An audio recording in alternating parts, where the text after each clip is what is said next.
Pada Jumaat dikejutkan dengan berita tanah runtuh di Fathers Organic Farm, Batangkali, Selangor yang menyaksikan hampir 100 mangsa terlibat. Kebanyakan mangsa merupakan mereka yang melakukan aktiviti perkhemahan di sana setakat pukul 4 petang pada Jumaat. Pihak berkuasa mengesahkan sebanyak 16 orang maut manakala 17 lagi masih hilang.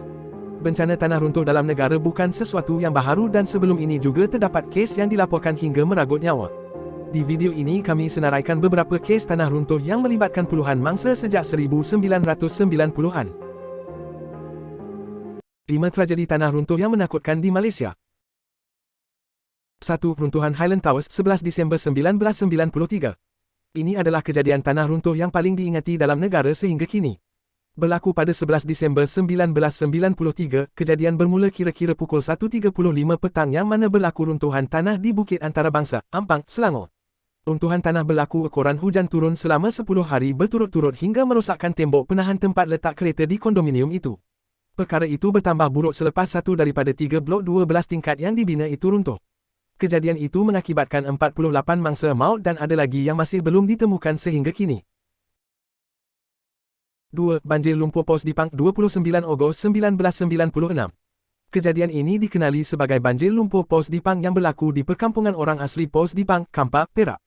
Hujan lebat yang luar biasa sebelum tragedi itu adalah antara punca utama kejadian itu.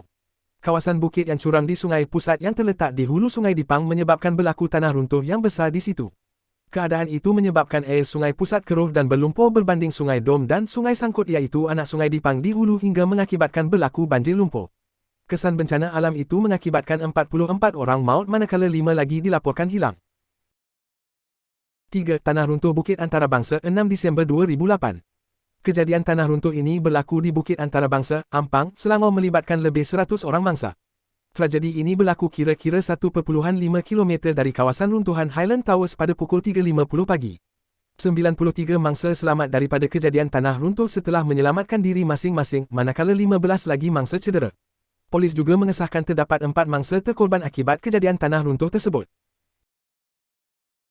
4. Tanah runtuh Hulu Langat, 21 Mei 2011.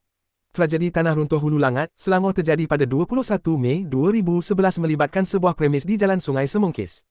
Kejadian berlaku kira-kira pukul 2.20 petang dan mangsa yang terlibat merupakan penghuni rumah anak-anak yatim dan anak-anak hidayah Madrasah Al-Taqwa.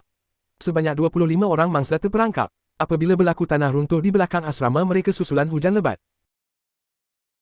5. Tanah runtuh Taman Bukit Permai 2, 11 Mac 2022. Kejadian ini berlaku di Taman Bukit Permai 2, Ampang, Selangor kira-kira pukul 5.54 petang. Menurut penduduk, mereka terdengar bunyi dentuman kuat berpunca daripada runtuhan tanah yang berlaku sebanyak 2 kali akibat hujan lebat. Kejadian ini menyaksikan 15 kediaman terjejas dan 2 kediaman telah tertimbul sepenuhnya oleh runtuhan tanah runtuh. Itulah 5 tragedi tanah runtuh yang menakutkan pernah berlaku di Malaysia. Terima kasih kerana menonton. Jumpa lagi di video selanjutnya.